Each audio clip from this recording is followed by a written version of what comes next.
Absolutely, actually works. Absolutely. So जैसे अभी आपको पता होगा कि कल ही चीफ मिनिस्टर ने, हमारे जो ऑनरेबल चीफ मिनिस्टर गोवा के डॉक्टर प्रमोद सावंत, उन्होंने इनाग्रेशन करी है मैंग्रोव वॉक की. और वो मैंग्रोव वॉक की जो इनाग्रेशन हुई है वो कैंडोलिम एरिया में हुई है. It's a new area end it's a state of art place.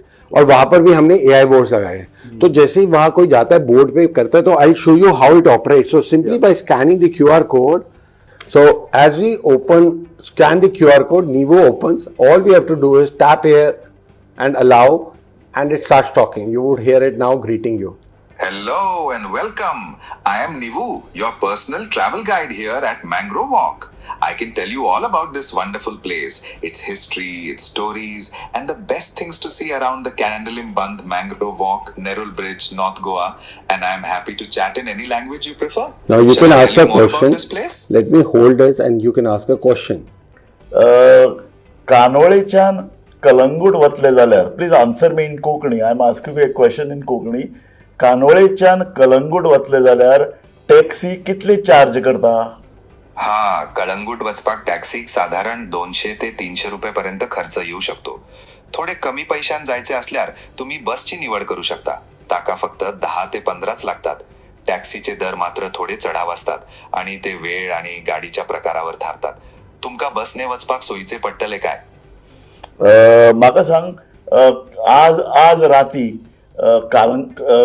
Calangute रातच्यो कितें पार्टी आसात? म्हाका वचन दिसता. Please answer me in Konkani. हो नक्कीच. कळंगूट तर पार्ट्यांसाठी प्रसिद्ध असा. थंय तुका जायत्या जागा मेळटल्या, जशे टिटोस लेन कडल्यान वेगवेगळे क्लब्स आसात.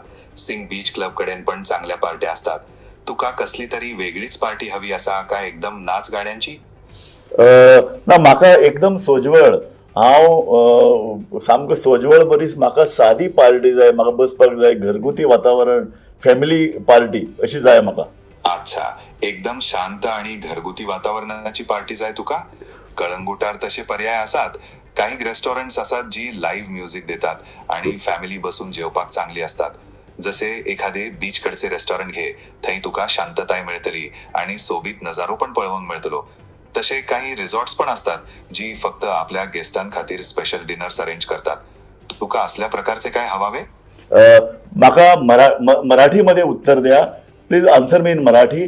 I want good fish place where in they will serve me authentic fish in Goa. तुम्हाला अस्सल गोवन फिश खायची असेल तर कळंगूटच्या आसपास खूप चांगले पर्याय आहेत. Sea food junction by Ramesh सारखे काही रेस्टॉरंट्स आहेत जिथे तुम्हाला मस्त फिश थाळी मिळते. किंवा कोकणी कॅन्टीन पण एक चांगला पर्याय आहे. त्यांच्याकडे पारंपरिक गोवन फिश करी खूप फेमस आहे. तुम्हाला नेमके काय खायचे आहे, करी की fry? Nice. And you can continue it also. Yeah. If I ask how many places, other places I can visit in Goa, I am here for next 4 days and I am a tourist from Delhi and it's my first visit to Goa. If I want to go for next 4 days, what are the places I must go in Goa? दिल्लीहून पहिल्यांदा आलायत तर गोवा फिरण्यासाठी 4 दिवस उत्तम आहेत. तुम्ही सुरुवातीला उत्तर गोव्यातील प्रसिद्ध बीचेस पाहू शकता, जसे बागा, कळंगूट आणि अंजुना. अंजुनाच्या बुधवारी भरणारा फ्ली मार्केट पण मस्त असतो. थोडे शांत बीचेस हवे असतील तर दक्षिण गोव्यातील पाळोळे आणि बेनावलीमला भेट द्या. शिवाय जुने गोव्यातील चर्चेस आणि किल्ले पण बघण्यासारखे आहेत. तुम्हाला इतिहासात आस आहे की फक्त धमाल करायची?